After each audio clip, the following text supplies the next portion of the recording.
साल 2025 इंसानी तारीख़ जो उहो फ़र्क़ बणिजी साम्हूं गुज़री वियो जिते जंग, बाहियूं, ॿोॾूं, सियासी छिकताण ऐं इंसानी अलमियन गॾिजी दुनिया जे नक्शे खे लोॾे छॾियो। 2025 रुगो हिकु कैलेंडर जो साल न हो, पर उहो वक़्तु हो जंहिंमें दुनिया हर महीने नई आज़माइश, नए बहरान ऐं नए सुवाल सां मुंहुं ॾींदी रही। जॾहिं साल 2025 मोकिलाए वियो, पोयां सिर्फ़ तारीख़ूं न रहियूं, पर तबाहियूं, एहतजाज, जंगियूं, कुदरती आफ़तूं ऐं इंसानी हिम्मत जूं केतिरियूं कहाणियूं बि रहिजी वयूं।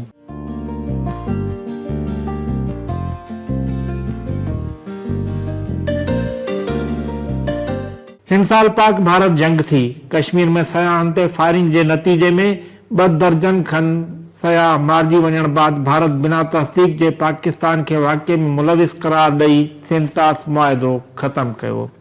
जवाब में पाकिस्तान भारत जूं हवाई सरहदूं बंदि करे इंडियन एविएशन ते मुआशी बम किराए छॾियो।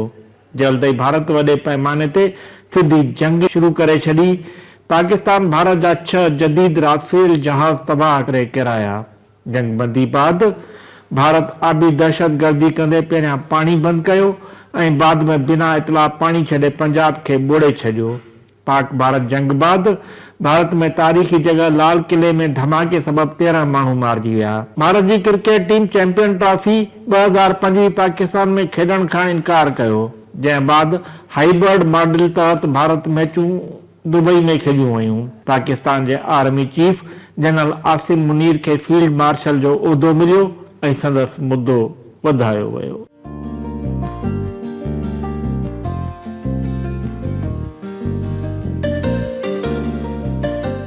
अमेरिकी सदर ट्रंप ॿियो दौरो अमेरिका जे 47 सदर तौरु कसम खयो।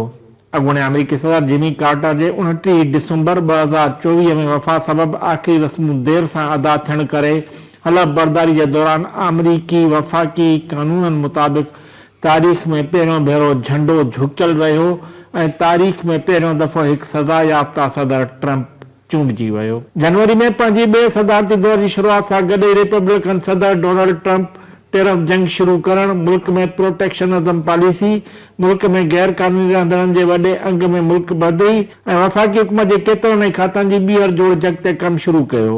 ट्रंप चीन, भारत, पाकिस्तान समेत मुख़्तलिफ़ मुल्कनि जे शयुनि ते ॻरा टैक्स लॻाया।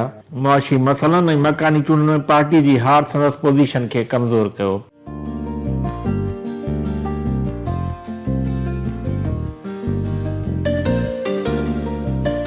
अमरीकी दबाव सबब 70,000 फ़लस्तीनी शहीद थियण बाद आख़िर हमास ऐं इसराइल विच में जंगबंदी जो मुआहिदो थी वियो। इसराइल ऐं हमास में जंगबंदी थी। इसराइल ऐं हमास में जंगबंदी सबब इसराइली ऐं फ़लस्तीनी कैदियुनि जी आज़ादी मुमकिन थी। फायरबंदी ठाह बावजूद बि इसराइल गज़ा ते केतिरा ई हवाई हमला कया ऐं खिते में छिकताण बरक़रार रही। ईरान इसराइल जंग में अमेरिका ईरान ते सिधो हमलो करे जंग में शामिल थियो।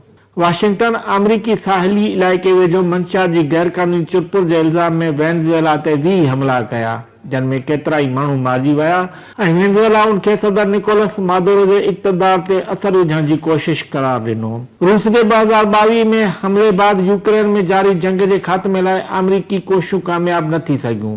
सदर ट्रंप मुख़्तलिफ़ मौक़नि ते यूक्रेनी सदर व्लादिमीर ज़ेलेंस्की ऐं रूसी सदर व्लादिमीर पुतिन सां नातनि में तवाज़ुन क़ाइमु करण जी कोशिश कई, पर ॻाल्हियूं नाकाम रहियूं। पाक अफ़गान जंग थी। अफ़गान हुकूमत जी दरख़्वास्त ते जंगबंदी थी। सूडान में अंदरूनी वेड़ सबब लखे सूडानी दरबदर थिया। आर्मीना ऐं आज़रबाईजान विच में तुर्कीअ जी टियाकड़ीअ सां जंगबंदी थी।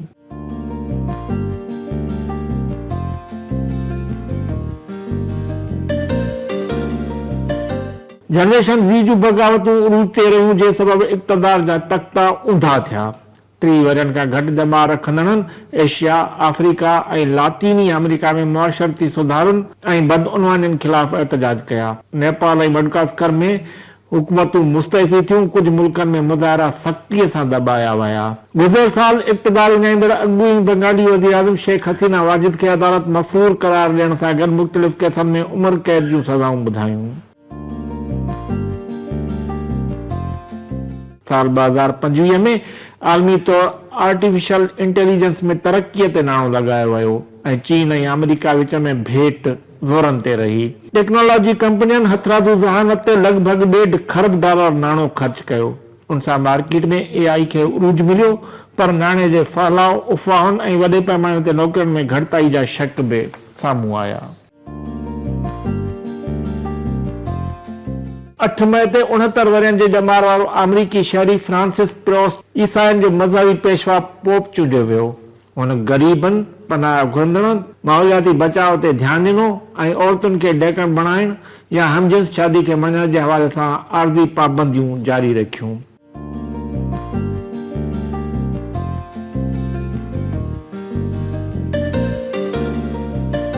19 अक्टूबर ते पेरिस जे मशहूर लोवर म्यूज़ियम मां चोरनि 88 मिलियन यूरो मालियत जा ज़ेवर चोराया। सॼी दुनिया में मशहूरी माणींदड़ इन चोरी में मुलविस 3 शकी गिरफ़्तार थिया, पर चोरी थियल शयूं अञा ताईं वापसि न आहिनि थी सघियूं।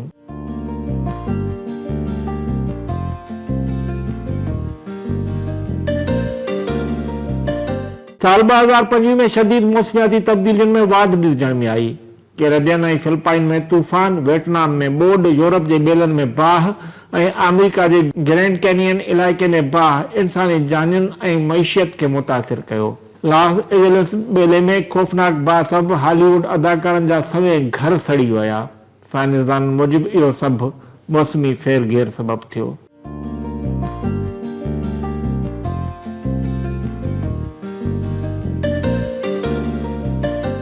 ऑस्ट्रेलिया के गांधीहद सिडनी में यहूदन की तकरीब ते फायरिंग जो इल्जाम भारतीय मुसलमान इंतहा पसंदन ते मढ़ियो वियो। कनाडा में आम चूंडनि में चौथो भेरो लिबरल पार्टी के फतेह हासिल थी।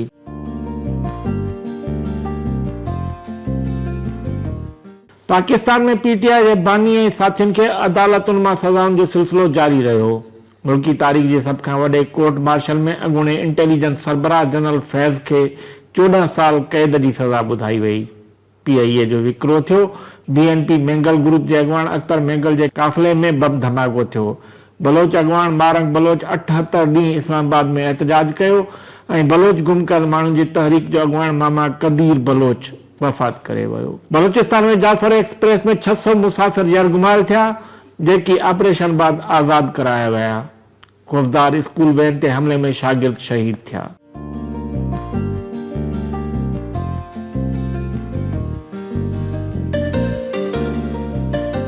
सेनेट जे चूंडूं पीपुल्स पार्टी खटे वरितियूं। अॻूणो वज़ीर आज़म यूसुफ रज़ा गिलानी चेयरमैन चूंडिजी वियो। KPK में वज़ीर आला तब्दील थियो। सिंधु दरिया ते कैनाल जी मंज़ूरी ख़िलाफ़ सिंध में अवामी समुंड थी पियो। बबलो वटि वकीलनि जी अॻवाणीअ में धरणो हणी सिंध खां पंजाब ईंदड़ रस्ता बंदि कया विया।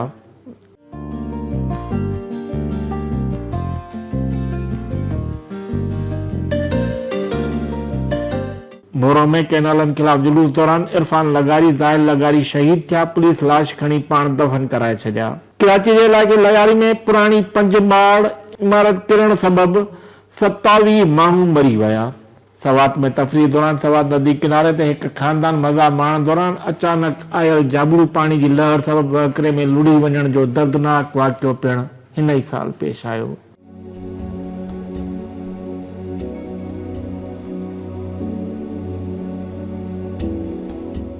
भारतीय शहर अहमदाबाद में मुसाफ़िर जहाज किरी तबाह थियो। सवार 242 मुसाफ़िर फौत थी विया। दुबई एयर शो में भारत जो तेजस फौजी जहाज किरी तबाह थियो। भारत जे कुंभ मेले में बाहि सबबि 40 खां मथे माण्हू मरी विया। अफ़गानिस्तान में ज़िलज़िले सबबि लॻभॻि 1500 माण्हू मरी विया। पाकिस्तान में 27वीं आईनी तरमीम तहत वफ़ाक़ी आईनी अदालत ठाही वई। जस्टिस अमीनुद्दीन उन अदालत जो पहिरियों चीफ जस्टिस बणियो।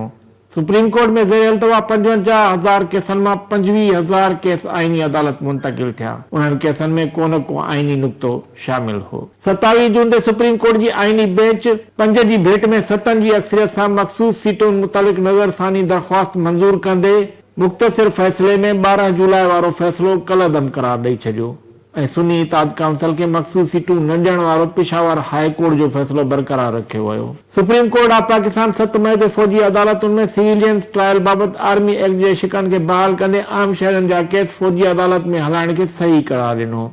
इस्लामाबाद जे मशहूर नूर मुक़दम क़त्ल केस में मुजरिम खे फांसी जी सज़ा ॿुधाईंदे मौत जी सज़ा बरक़रार रखी वई। सुप्रीम कोर्ट 9 मई केस में साजिश ऐं शाहिदनि ते दलील ॿुधण बाद 21 अगस्त ते पीटीआई बानीअ जी 8 केसनि में ज़मानत मंज़ूर कई। चीफ जस्टिस सरफराज डोगर जी सरबराही में division bench Islamabad high court जे जस्टिस तारिक जहांगीरी जी जज तौर मुक़ररी गैर कानूनी करार ॾींदे खेसि नाअहल करार ॾिनो। अदालत जेल में कैदियुनि जी सियासी ॻाल्हि ॿोल ते पाबंदीअ जो कानून बहाल कयो, जंहिंखे सिंगल बेंच कलअदम कयो हो। बानी पीटीआई जी जेल मुलाक़ातनि जी मशरूत इजाज़त ॾींदे मुलाक़ात कंदड़नि जे जेल ॿाहिरां मीडिया टॉक ते पाबंदी हई वई। जस्टिस बाबर सत्तार चेयरमैन पीटीआई खे बरतरफ़ करे छॾियो, जंहिंखे 2 ॾींहनि बाद डिवीज़न बेंच आर्ज़ी तौर बहाल करे छॾियो। डॉक्टर आसिया सिद्दीकी जी वतन वापसी दरख़्वास्त ते जस्टिस सरदार एजाज इसहाक वज़ीर आज़म ऐं काबीना खे तौहीन अदालत जा नोटिस जारी कया, जंहिं बाद केस संदसि अदालत मां मुंतक़िल थियो ऐं हाणे लार्जर बेंच में ॿुधणी हेठि आहे। 9 दिसंबर ते ट्रायल कोर्ट तो शाखाना केस में अॻूणे वज़ीर आज़म ऐं संदसि घरवारी बुशरा बीबी खे गॾियल तौर 17 साल कैद ऐं 1 करोड़ 60 लख रुपयनि खां वधीक ॾंड जी सज़ा ॿुधाई।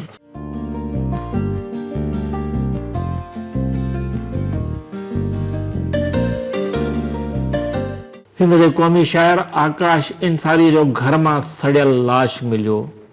शाइरा ऐं सिंधी अदबी संघ जी अॻूणी मरकज़ी जॉइंट सेक्रेटरी नसरीन अल्ताफ़ ऐं नामियारी अदाकारा बीना मसरूर हिन साल लाॾाणो करे वयूं।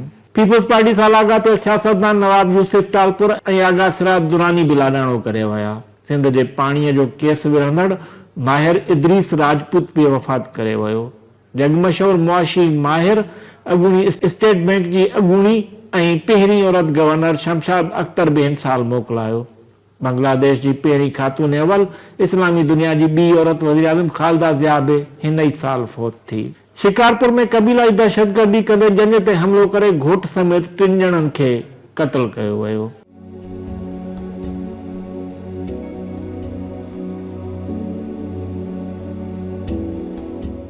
साल 2005 आलमी तौर क़ौमी सतह ते सियासत, मईशत, इंसानी हक़नि, माहौलियाती फेरघेर ऐं रांदियुनि जी दुनिया में कई नुमाया ऐं फ़ैसिलो कंदड़ वाक़िया ॾिठा। गुज़िरियल साल तारीख़ में पंहिंजे गहरनि ॾुखाइनि ऐं असरनि लाइ सदाईं यादि रखियो वेंदो।